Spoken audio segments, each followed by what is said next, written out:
Thank you. Great to be with you all this morning. And I want to start out with a little bit like Dr. Dishner said about mentors. You know, I'm a proud graduate of the East Tennessee State University, 1992, and I have some mentors in the room. Dr. Dishner, Dr. Sally Thomas Lee, great mentor while I was on the campus, Dr. Bach. And Dr. Bishop and I were visiting out in the hall earlier. The last time I served on a similar university-wide committee was in 1991 when I was the student government president, and we were looking for a new president of the university. And that committee was disbanded during that process. This has been more successful so far, thank you. But it was not the bad thing, it was disbanded. The great thing was we got Dr. Bach.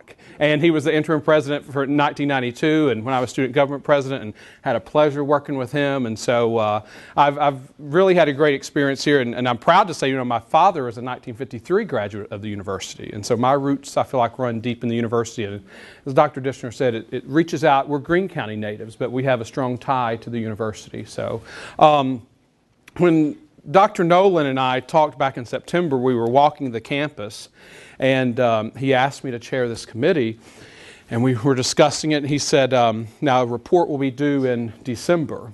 And I said, did you say January? And he said, no, December. And I said, can I have till January? No, December. And so as I got into this process and looked at what we had to accomplish, it was overwhelming. However, the task force that Coach Mullins and I had to work with, we had some phenomenal folks on that task force. And so I've been excited to work with them. And I have to say, the task force was so dedicated. We met the Sunday after Thanksgiving, so it was a great task force to work with. So we were asked to apply our expertise to identify what-if opportunities within the ETSU athletics department. We identified there were 8 issues, but really 4 of those stood out, and we broke into 4 committees. Engaging our students, our faculty, our staff, our community, and not just the community of Johnson City and Washington County, the region. Facilities, looking at our facilities that we currently have and what facilities we need on the campus. Finances, obviously finances play a large part. That was another one of our committees. And then competition and branding, and we've heard a lot about branding this morning, and we really felt like as far as athletics, there needs to be more of a tie-in with the university, and we have a unified message across the university for branding. And competition, who are our peers? Who do we play? What conference affiliation we have? Who do our alumni want us to play? The region, the students. So that was an important part of our committee. So those 4, engagement, facilities, finances, competition, and branding, those were our 4 subcommittees that did work, and our vision statements are centered around those subcommittees. The theme of our committee: adopting the front porch philosophy, ETSU athletics will significantly engage the campus and the community, and through excellence will attract new students, faculty, staff, and friends.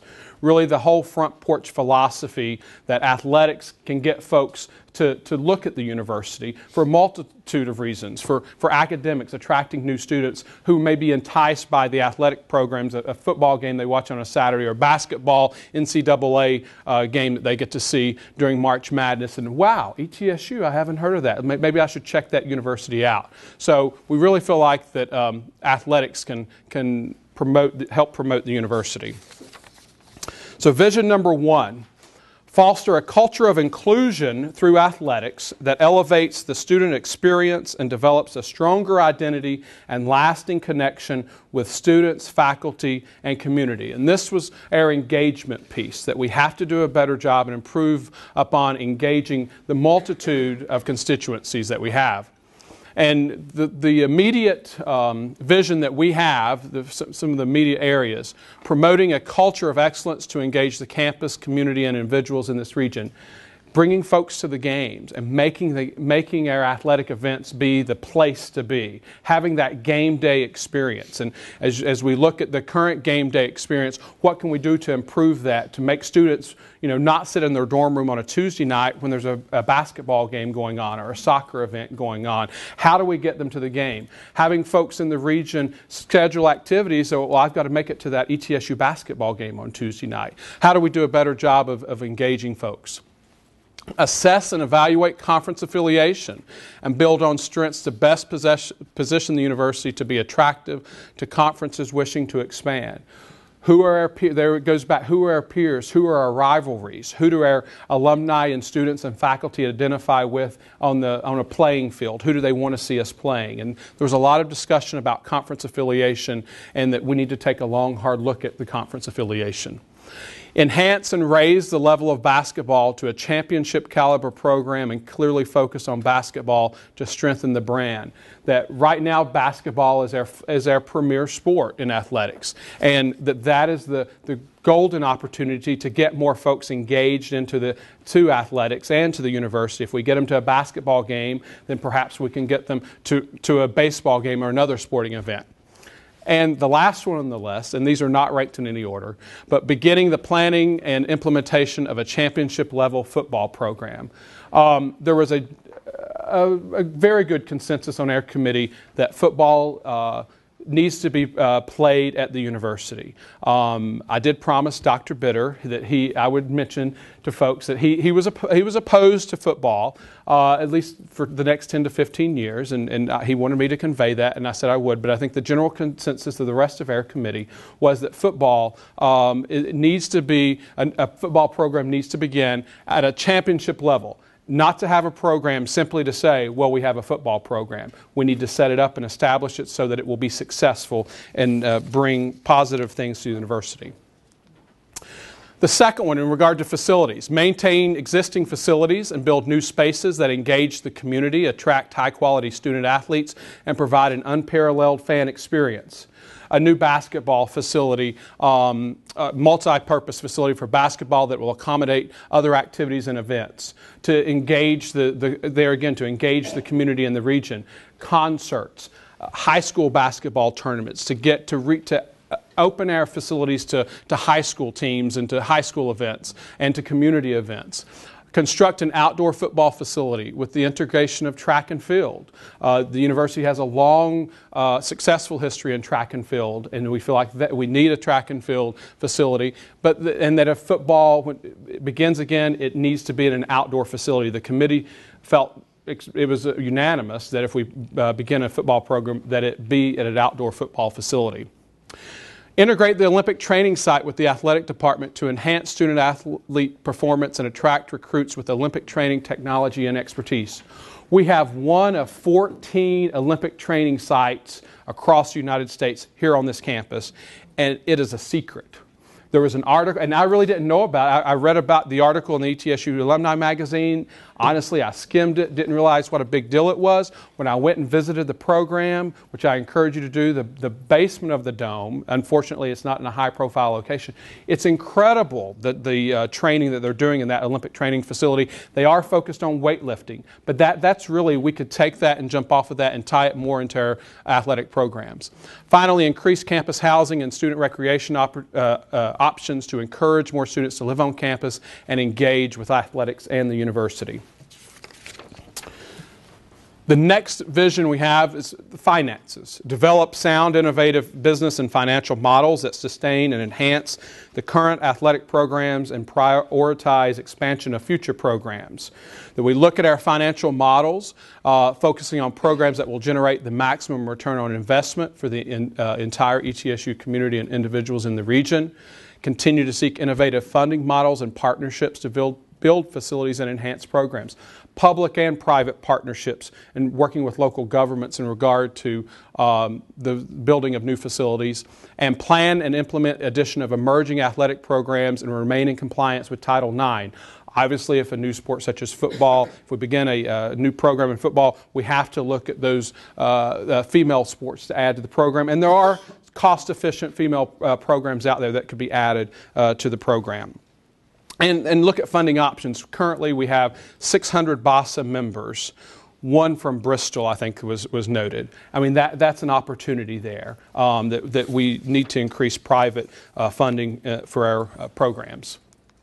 Fourth, competition and branding. pursue a powerful, recognizable, and sustainable brand that distinguishes the university from our competitors and elevates the profile of ETSU intercollegiate athletics to national significance. Building a strong and lasting relationship with the City of Johnson City, Washington County, and surrounding municipalities, being that regional, stretching out into the region.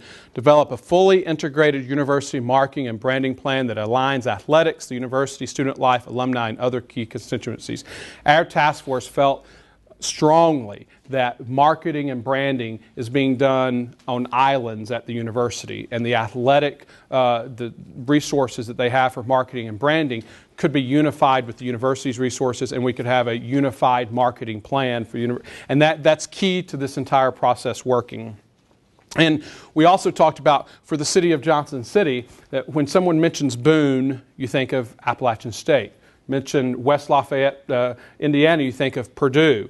Well, when you mention Johnson City, do you think of ETSU? And how do we get that to happen? And the marketing is key for that. So our visionary opportunities, just reviewing those 4 points: the front porch philosophy, athletics will significantly engage the campus community, and through excellence will attract new students, faculty, staff, and friends of the university. Good, thank you.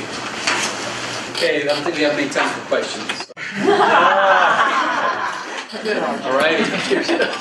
Questions now. Okay. I have a comment question on the last slide that you showed about visionary opportunities. Wordsmithing, and I ought not to mention this, relationships, plural, because you're talking about that, and you're talking about regional. But my question is, with the 14 Olympic training centers, are they parts of athletic departments, or are they standalone that report the records to somebody? I don't know if Coach Mullins can address that. Some are on college, not all are on college campuses. Some are. Most of them are standalone. Because the question, and I don't know the specifics, but I think is that something that's worthy of standing alone? But I don't know enough, Dr. Nolan, about the hierarchy or whatever else.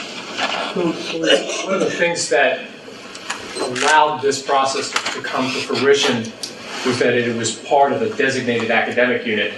So it is a faculty member who brought the resources to bear that ultimately yielded the Olympic training facility. And I think that there's a lot of merit to that remaining within the academic home of the institution, but having the ability to provide services to be integrated with the training of student athletes, I think is something that we really need to explore, taking advantage of the resources. One of the examples they gave us, for example, in a soccer game, they can hook the soccer players up to and study the amount of how much they ran during the game, at what points they became exhausted, and then also plan practices, at what days they need to practice and how far they can go in the practicing, and they can do a lot of that data. And Coach Mullins may want to. Just a little information. This has evolved over time from a program that we called SPEC, Sports Performance Enhancement Consortium, not to be confused with SPIT, but SPEC, and we gave our coaches an opportunity to work with Dr. Stone and his wife Meg, who was one of our assistant coaches. We gave them the option to train with their research program as opposed to a traditional strength and conditioning program. And some teams have chosen to do that and others have not, based on different factors.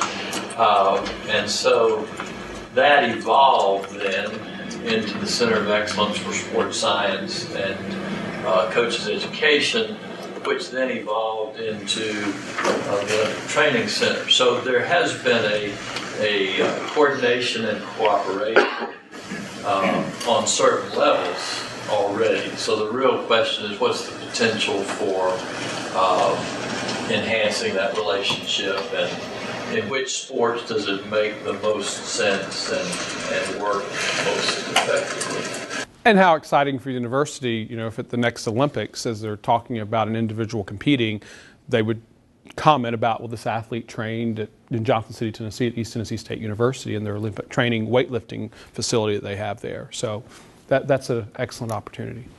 I don't think I'm adding to anyone's knowledge here. that the athletic program is expensive. And I also consider that even Michigan does not pay for its athletic program by donations. And while you want donations and people to belong to the Buccaneer Club, it will not support the program. You have to find other sources of revenue.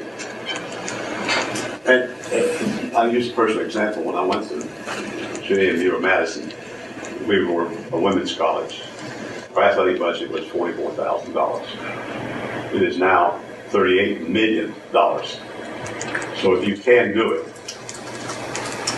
and if I could stress that if there's anything that has given us a strong position in the state of Virginia and in the East, it's been the athletic program.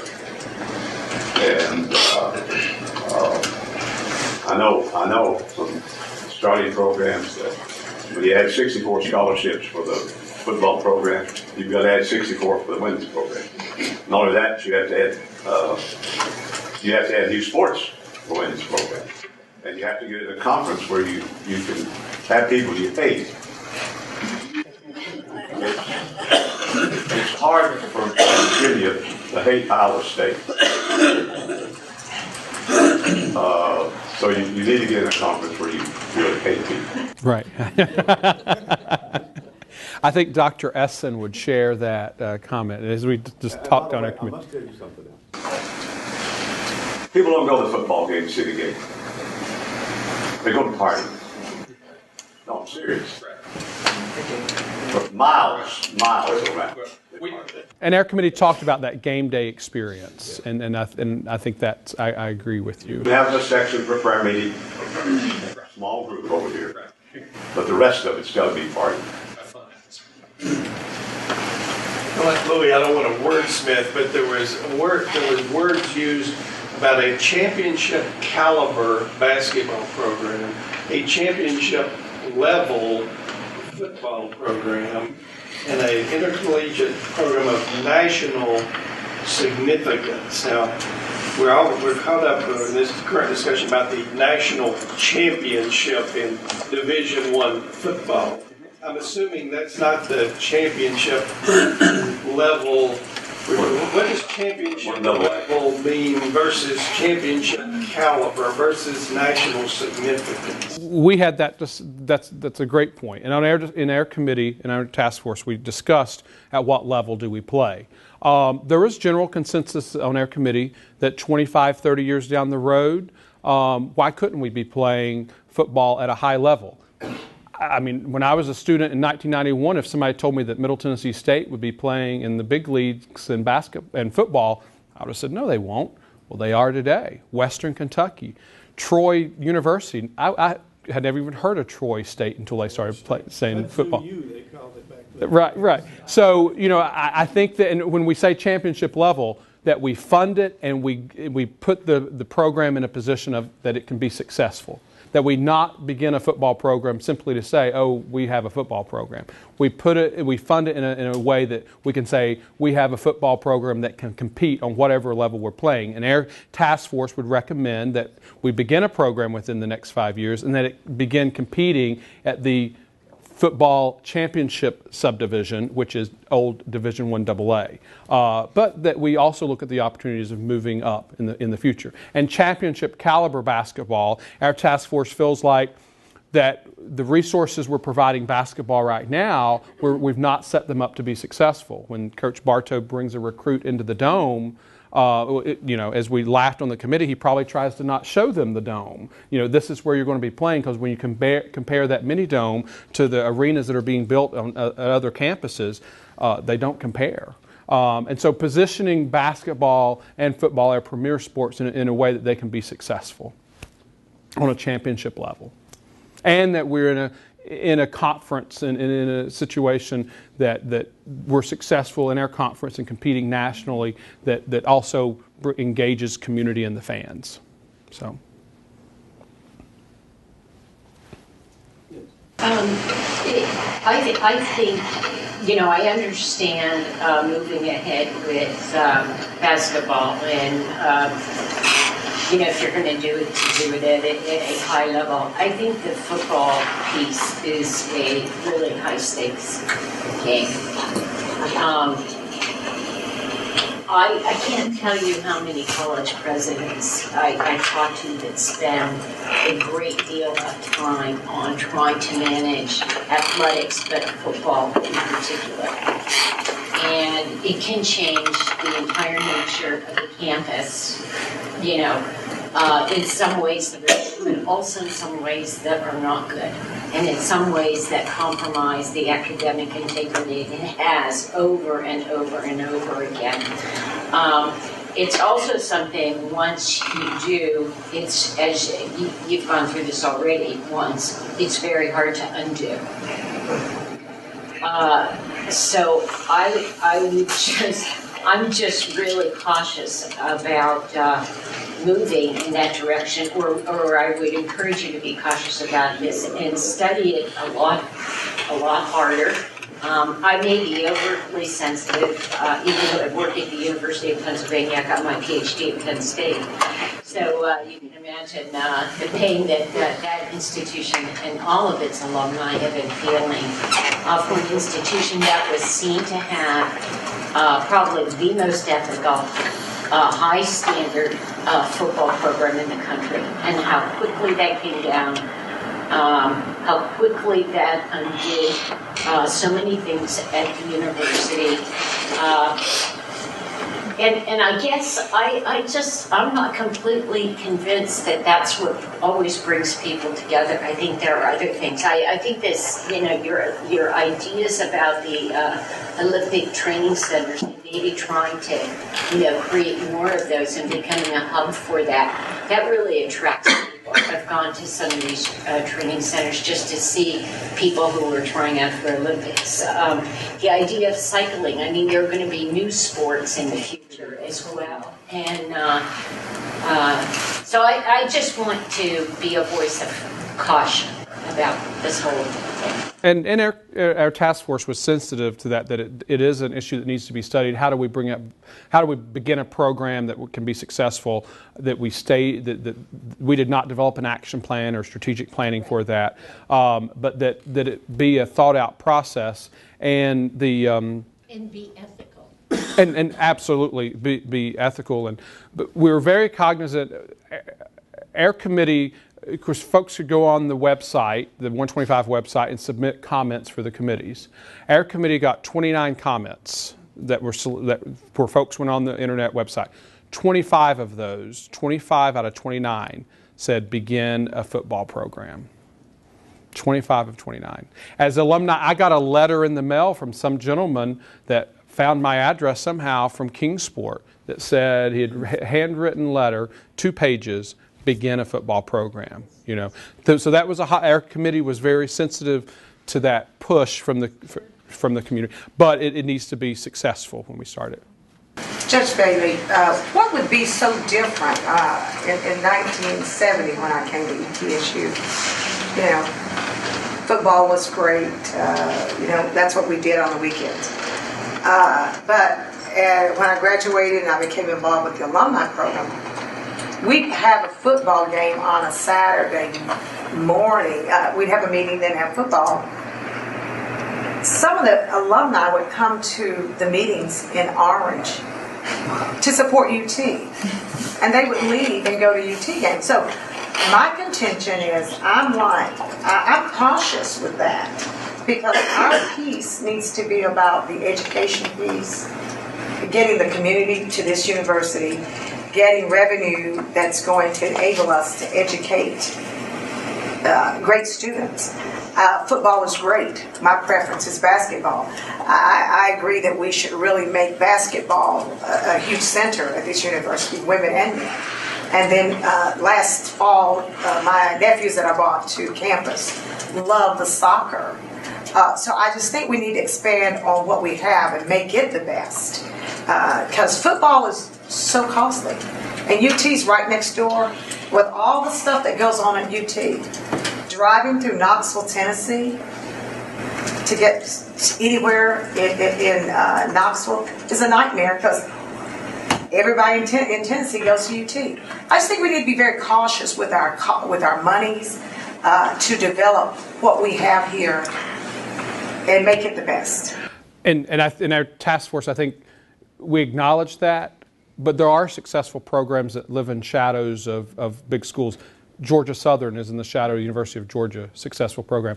Boone, North Carolina, on a Saturday afternoon at a home football game, there's 15,000 to 25,000 folks in Boone, North Carolina, and you got to want to drive to Boone to go there. I mean, there's got to be a reason for a football game. And as our task force looked at that, we thought, well, why can't we have that environment here, even though we're in between two powerhouses, Virginia Tech and University of Tennessee, but we feel like we could develop that here, and we feel like that the alumni on our committee talked about the disconnect that they are feeling because there's no fall event to bring them back on campus. Basketball is. Judge, there's another person in this room who has extensive experience with athletic programs and at the highest levels, especially in basketball. I'd like for Dr. Raines to give us her perspective on this question. Thanks for putting me on. I thought I was supposed to be the reflective listener today. A couple of points. One is that only 12 Division I schools are able to pay for all of their athletics, including donations and everything. 12 out of 300. So that's an important thing to remember. So that point. I'm from a school that has great basketball and lousy football, and at a time, and I do think that around the country people classify you, are you a basketball school or are you a football school? And we would like to be good in both of the extraordinary basketball and at least have a winning season in football. But our budget now is $38 million. It will be $41 next year, and we only it doesn't cost the university but about $7 million because we raise either through tickets or fundraising. So one of the problems is you'll spend a lot of time fundraising for athletics and not for other things in the university. So there are countervailing arguments. I love football. My husband was a football player. I love our Saturday experience at the Liberty Bowl and on Tiger Lane. But you should be very, very realistic about what the costs are, both economically and in terms of emphasis. But in the end, people will always think of Memphis as a basketball school and probably not for a long time as a football school. So it is one of the things you try to decide reputation-wise what you want to do. The other thing interesting about Memphis is they use shared facilities. Yes, we share our facilities with the Memphis Grizzlies, so we have a $354 million arena in which we play. We share our football with the Liberty Bowl, which I don't know what its value is anymore, but over $100 million has been spent in renovations of that fairgrounds on the Liberty Bowl area. So shared facilities, we would not be able to do what we do in athletics without the shared facilities. If I could add one more thing, for the folks on the committee for 125, you will have a 28-page report from our financial assessment subcommittee that addressing the funding, student fees, and comparing us to other peer institutions and other conferences. So that will be it's not in the binder, but it will be provided to you after this. But it's our financial subcommittee did a very thorough job. Okay. Thank you.